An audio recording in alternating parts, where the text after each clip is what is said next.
Fala galera, nessa videoaula aqui eu vou estar resolvendo a questão de número 1 do vestibular do ITA do ano de 2022 e mais uma informação importante é que lá no meu site eu sempre disponibilizo essas provas para vocês e também os gabaritos dessas provas, então caso vocês queiram baixar esses arquivos, eu vou deixar aqui na descrição do vídeo o link do meu site.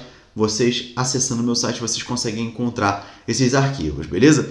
Agora vamos dar uma olhada aqui nesse problema, de certa forma bem interessante aqui no vestibular do ITA, porque é um problema que vai buscar dos candidatos as atualizações acerca das unidades de base, tá? Das grandezas aí de base do sistema internacional, beleza?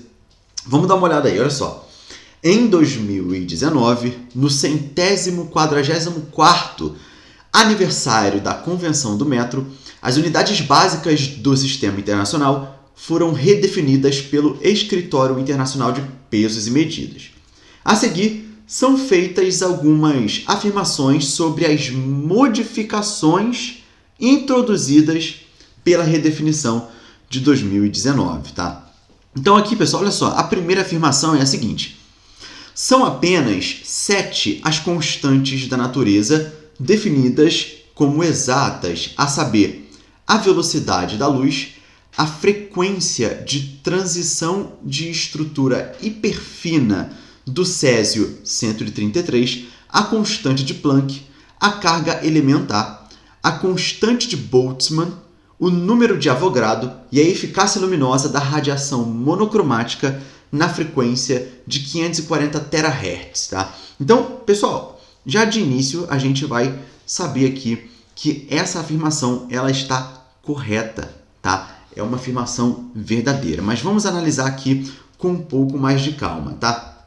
Primeiro detalhe que eu queria trazer como curiosidade aqui, porque a gente chama, né, a velocidade da luz de C minúsculo, né? Esse C minúsculo vem do latim, da palavra em latim, que é a palavra celeritas, tá? Essa palavra quer dizer velocidade ou rapidez, tá? Então, por isso que a gente utiliza aí o C minúsculo. Mas foi só uma curiosidade aqui que veio na minha cabeça para eu trazer para vocês, tá? Mas para analisar essa afirmação e dados, né, sobre essa afirmação, eu vou utilizar aqui uma imagem que já está bem famosa quando a gente vai tratar aí das redefinições, percebam, as modificações introduzidas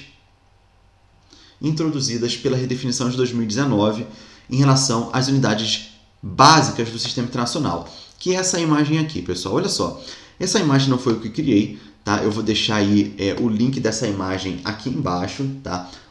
Os direitos autorais, a autoria, a fonte.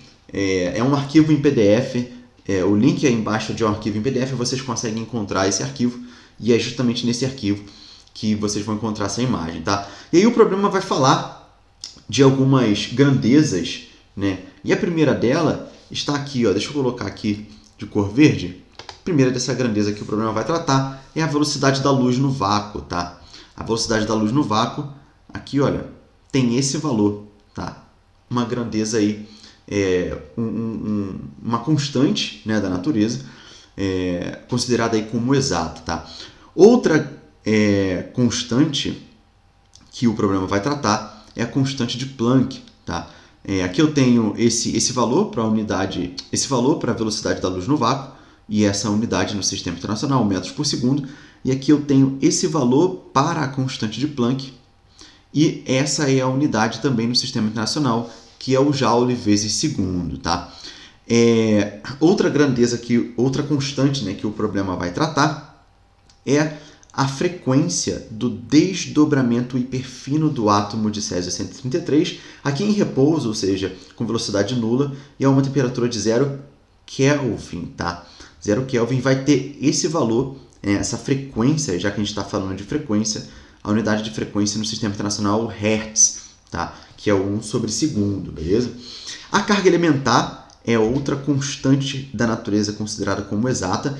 Aqui eu estou falando do módulo dessa carga elementar, né? Porque eu posso ter um valor positivo para caso eu esteja me referindo a um próton e eu posso ter o valor negativo para caso eu esteja me referindo a um elétron, tá? Então aqui, esse é o valor, vezes 10 elevado a menos 19 coulombs, tá? Coulombs aqui é a unidade de carga elétrica, beleza? Então, carga elementar é uma constante da natureza considerada como exata. Eu tenho a constante de Boltzmann, tá? Que também vai ter esse valor, e a unidade da constante de Boltzmann é o Joule vezes Kelvin, tá? E aí percebam, né? Aqui eu estou tratando de energia e temperatura, tá? Aqui eu estou tratando de quantidade de carga, tá? Aqui eu estou tratando de frequência, velocidade e a constante de Planck, que é a energia vezes tempo, tá? A constante de Avogadro, ou seja, vai tratar aí da nossa quantidade de matéria, tem esse valor, vezes mol elevado a menos 1, tá? Quantidade de matéria.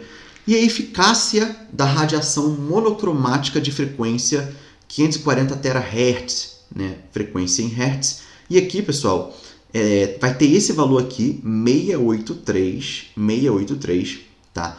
E essa unidade, pessoal, que está no numerador, né? Aqui eu tenho o lumen dividido por watts, tá? E eu anotei aqui, olha, o lumen é uma unidade para tratar de fluxo luminoso, tá? Então, no final das contas, essa eficácia luminosa é o fluxo luminoso dividido por uma potência, tá? Então, aquela primeira afirmação do problema está correta. São atualmente, né, são 7 as constantes da natureza consideradas como exatas. Estão as 7 aqui, beleza? Com seus respectivos valores e unidades que eu trouxe aqui para vocês, beleza? E unidades no Sistema Internacional de Unidades, beleza?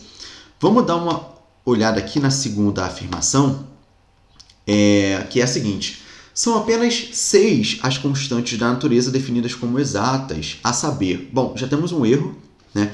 Porque nós acabamos de ver que não são 6, são 7, tá? Então, olha só, o erro está aqui em dizer que são 6 constantes. Esse é o primeiro erro, tá? Não são 6, são 7 constantes. E aqui ele vai falar velocidade da luz, constante de Planck, carga elementar, constante de Boltzmann, o número de Avogadro, e a eficácia luminosa. Só que olha só, ele fala que a eficácia luminosa tem esse valor. Esse não é o valor da eficácia luminosa, tá? Esse daqui não é o valor da frequência dessa eficácia. O valor está aqui, ó, 540. Esse valor que eu acabei de mostrar para vocês é o valor da constante, tá? Esse 683 é o valor da constante e não da frequência. A frequência é 540 terahertz, beleza? Então aqui nós temos um erro, tá? Bom, a quarta, né? No caso, é a terceira, mas o número 4 aqui. O Ita gosta de trabalhar com essas pegadinhas, mas vamos lá. O protótipo de platina e irídio, isso aqui é legal, pessoal, olha só. Conservado como padrão do quilograma, tornou-se obsoleto e o quilograma passou a ser definido apenas em termos de constantes fundamentais exatas. Pessoal, isso aqui é verdade a partir de 2019. Tá? Existe um objeto que é o protótipo do quilograma, tá? Que é o protótipo que está falando de platina e irídio. Esse protótipo vai deixar de ser a base da relação do quilograma. E a partir de 2019, nós passamos a definir o quilograma em função de qual constante? Olha aqui, olha. Nós passamos a definir o quilograma em função da constante de Planck. Tá? Então, a partir de 2019, nós utilizamos a constante de Planck para definir o quilograma e não mais aquele protótipo. Tá? E aqui, pessoal, vocês podem pensar também que, na verdade, eu não vou nem falar, né? Eu vou esperar para ler a próxima alternativa, a próxima afirmativa, que é a afirmativa de número 8, né? A quarta afirmativa. As 7 unidades básicas na redefinição do Sistema Internacional são... Bom, olha só, o segundo está correto, olha só. Aqui eu tenho a grandeza de tempo, tá? Cadê minha caneta? Bom, aqui eu tenho a grandeza de tempo e para a grandeza de tempo nós vamos utilizar a unidade segundo no sistema internacional, tá? Beleza? O metro, então para a grandeza de comprimento, de distância, de tamanho, a gente vai utilizar o metro no sistema internacional. Para a grandeza de massa, a gente vai utilizar a unidade quilograma no sistema internacional. E aqui vem o erro, pessoal. O coulomb, tá? Aqui, quando a gente quando nos referirmos à unidade de corrente elétrica no sistema internacional, não é o coulomb, né? Isso aqui é um erro. Isso aqui é a unidade de carga elétrica, tá?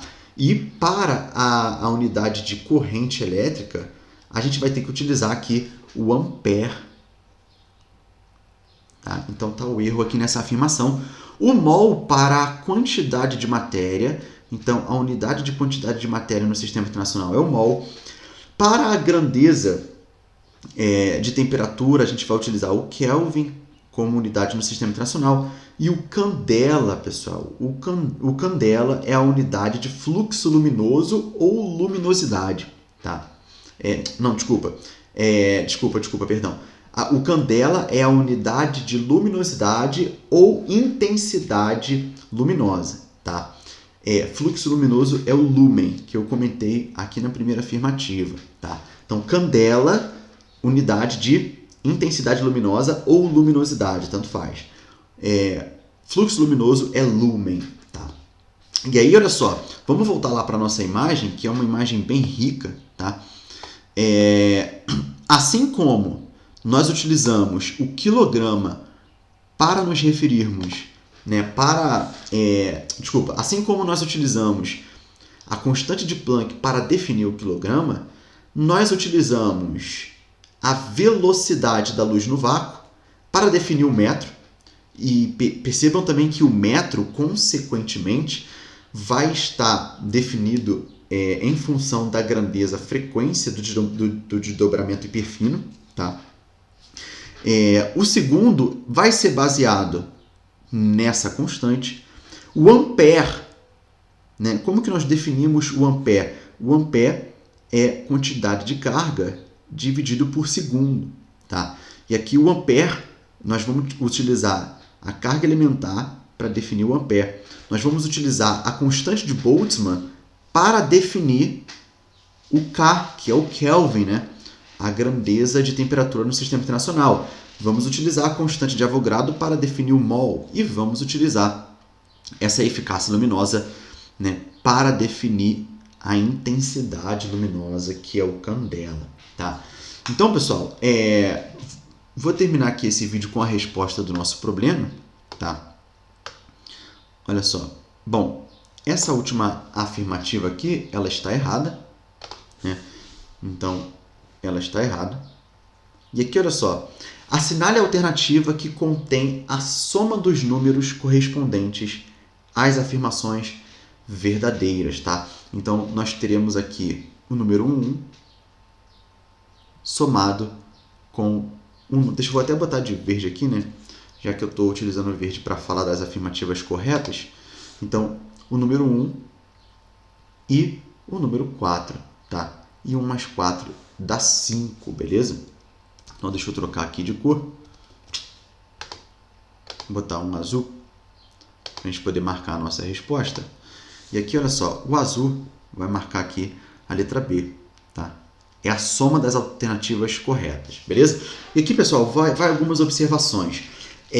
Aqui na descrição do vídeo, eu vou deixar o link de 3 matérias, né, de 3 reportagens de fontes confiáveis que vão tratar sobre as mudanças, né, as modificações introduzidas em 2019. Tá?